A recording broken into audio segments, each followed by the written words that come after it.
Hi, it's Robin Sharma, author of The Leader Who Had No Title, founder of the Titan Academy, and welcome to this episode of the Mastery Sessions. This episode is called Fast Fire. In other words, this episode is a relatively quick one.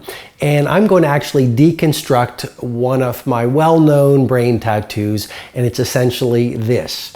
Make your I can more important than even your IQ. Now you're saying, Robin, what are you talking about right here? Well, a lot of people get stuck in victimhood versus leadership by the seduction of saying, well, I'm not smart enough. I'm not intelligent enough. Well, you are intelligent enough. What's even more important is your mindset of possibility. You see, if you look at the best athletes in the world, the best musicians in the world, the best entrepreneurs in the world, the best managers in the world, the best CEOs in the world, the best coders in the world, the best pizza makers in the world, the best mums and pops, etc., etc. Those who get elite level results are not the most intelligent or naturally gifted people in their field. But these are the people that have that mindset of possibility, and it's all about I can. And that might sound like a bit of a platitude, you know, having an attitude of I can, a mindset of possibility, a mentality of legendary. But when you really deconstruct it, it's really true. So I was in a hotel in Boulder, Colorado a little while ago, and when I went for my morning run, I saw a poster on a lamp post or something like that, and it was for a group called Mogwai. And I liked their music, and I said, this is a fantastic coincidence. And I don't think anything's ever a coincidence in many ways. You know, there's that symphony, this beautiful symphony where life leads you along. And I wanted to see this group, so I went back. And it was pretty early in the morning, so the gentleman behind the counter was from the night shift. So I walked up to him and I said, good morning. And hopefully I radiated a lot of optimism and I had a smile on my face.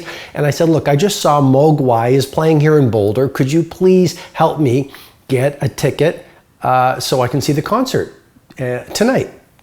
And he looked at me and he just, first of all, his face showed me he didn't want to do anything for me. It was just his face and his body language. He was stuck in a mindset of can't versus a mentality of possibility. Absolutely. And you've seen people like that. It's not that they're bad people, they're just stuck. It's just, you've heard me say this before, but our personal story becomes a self-fulfilling prophecy, and your daily behavior reflects your deepest beliefs. And so he's running a philosophy or a personal story or an interior narrative or a psychological way of seeing the world where he just probably sees this as a job. He's probably exhausted. He probably doesn't love himself very much. He sees his work as work versus a craft, and it just goes on and on. And if you've been with me for the past 2 decades on this leadership ride, you know my philosophy about shifting from victimhood to leadership. And you know my philosophy about leading without a title, based on my book, The Leader Who Had No Title. And you know my core belief, which is you don't have to have a position to show leadership and become a legend. And so for whatever reason, this gentleman wasn't interested at all in helping me. And I said, well, you know, he looked at me like it was the strangest thing anyone had ever asked him, to get a seat to a concert. And this was a very good hotel. So in my experience, you have a concierge or people behind the front desk, and they love, the great dialed in hotels love to take great care because they're in the hospitality business. And the shift I want to share with you is I remember being at a hotel in Mauritius, one of the most beautiful, magical places in the world. And on each employee's shirts, there were different ideas. And one of the ideas, I think, was on the inside sleeve. And these were literally brain tattoos or insights or value reminders of their culture and their ways of being of that hotel, literally sewn into their shirts to sort of to remind them as triggers. The psychologists call them triggers and cues of what to do and how to behave and how to show up every day so that every single one of them was world class. And you know my insight, and I want to remind it to you, which is never mail it in, always bring it on.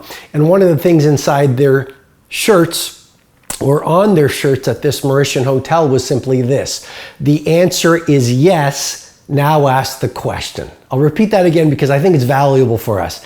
The answer is yes, now ask the question. Now just compare that to the Boulder night clerk who just literally didn't want to do anything. It was almost like passive aggressive. I could just feel it from his replies. I felt the contraction. I felt his resistance. I felt his unwillingness to do anything for me. And that's okay. I didn't take it personally. But then pivot and consider the Mauritian hotel and that value that forms their culture. The answer is yes.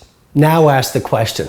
I remember being in Soho, New York, and I walked into one of the stores and I bought a coat.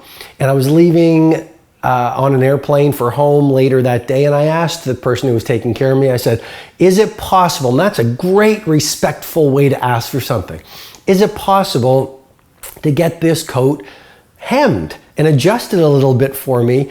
And I said, the thing is that I'm leaving later today. And he looked at me, and I've never forgotten it, because we all have these people in our lives who say one thing or show up in a certain way, and they stay with us for the rest of our lives. And he said to me these words. He said, I'd love to do that for you. I'd love to do that for you. And again, the whole brain tattoo I'm trying to deconstruct here is make your I can larger than your IQ. You know, I remember being in Prague, and I asked someone on the other, again, I spent a lot of time in hotels, and I said, is it possible to do this? And here was the reply on the other end of the phone. I think it was someone from the front desk, or maybe it was room service. And I try to eat as clean as possible. So probably it was a request, could I have olive oil and fresh lemon or lemon as the salad dressing? And here's the reply. Just to really lovingly and respectfully and hopefully fluently and elegantly bring this leadership insight home to you. I said, is this possible? And his reply was, anything is possible. So it's really easy to get seduced and stuck into a mindset of can't. You know, someone says, let's start a new business. Someone says, here's a great poetic project that if we release it to the world will help us own our marketplace. And it sounds very obvious again, but ask yourself this: is your default reply a symptom of a mindset of can't, or do you have a mentality of possibility? When someone says, here, read this book, do you shift into can't or can? When someone says, hey, you know what? I'm amped to run a marathon. Do you go, I can't? Is that your default setting in your neurobiological hardwiring? Or do you go, absolutely, or I'd love to do this? You know, it's really, really important. And that is one of the core distinctions of leadership, isn't it? It's victimhood or leadership. And I respectfully suggest to you every single day, we don't only have an opportunity to show leadership without a title, we have a responsibility to do so. And so today your homework and your takeaway is this, because leadership is all about implementation and execution versus chit chat and ideas. I want you to deconstruct in your journal for 10 minutes tonight. And please do this. Okay, so you get traction on the ideas I've shared with you in this episode. Deconstruct in your journal what the mindset of can't would look like, and then the mentality of possibility or the mentality of can, what would that look like in your professional life and in your personal life, okay? And I want you literally to deconstruct it so you come up with, say, 5 points on the mentality of can't and 5 points on the thinking process of can, or the default thinking of can. What would that look like to you in your work and in your home? Okay, so I hope I've delivered a lot of value for you in this relatively short episode, that I'm calling these shorter ones, I'm calling them fast fire.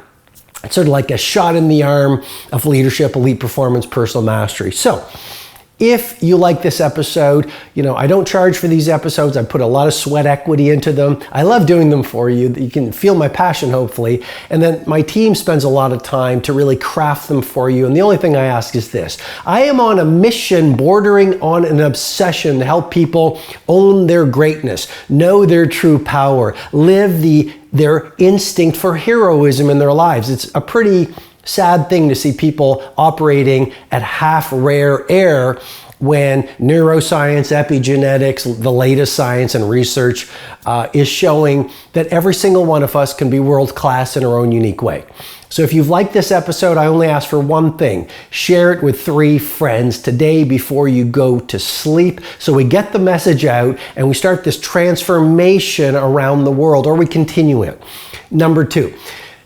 A lot of people know about my coaching program, RobinSharma Nation. So if you would like me to be coaching you every single month, I would love to help you. I would love to take you 100 times deeper than what I've been able to do in this relatively quick podcast episode. So if you want me to mentor you, if you want me to coach you, if you want to learn the rituals and routines of the billionaires I've worked with, how the most productive people in the world do it, their morning routines, their belief systems, how they pivot from fear to fearlessness, how they live their heroism, how they balance their lives, and how you can ultimately live a legendary life, because you can't do this alone. Every great athlete has a coach, and I'd love to work with you if this feels right to you. I'd love to teach you the 90-91 rule, the 60-10 method, the 2 massage protocol, the 5 a.m. club, and the 20-20-20 formula, and all of these protocols that I've taught to the billionaires and the people who come to my Titan Summit from across the planet every year. I've been doing that event for many years now, and the NBA stars who come to my events, etc., etc. If you want me to coach you, if you really would like to accelerate your results and your success and your impact on the world, which is really what the game is all about, go on over right away to RobinSharmaNation.com. RobinSharmaNation.com. A lot of people have been asking me, how do we get in? And the waiting list has been huge, but this is your opportunity to get in right now. So definitely do this. What else? A lot of people are saying, Robin, we want to come to your annual event, Personal Mastery Academy. It happens every June. This is all about how you really exponentially grow your interior empires so you can create exterior empires, whether those are prosperity, productivity, great health, great impact, a balanced family life, whatever that might be to you. personalmasteryacademy.com. Just go over to personalmasteryacademy.com and you can get on the waiting list. The final thing is, let's keep in touch. Let's keep this conversation going. Go on over to Instagram and you can find me, or Facebook. We've got millions of people on my Facebook page, and I push great content every day. This will sustain the fire that you feel, help you continue the training, because ultimately this is about traction on your results. Thanks so much for being with me. I'll talk to you in the next mastery session. Hi, this is Robin Sharma. I hope you received great value from this mastery session. If you'd like to receive potent training videos, blog posts, learning tools, and information on my 2 live events, Personal Mastery Academy and my flagship 4-day experience, the Titan Summit, go ahead and visit RobinSharma.com.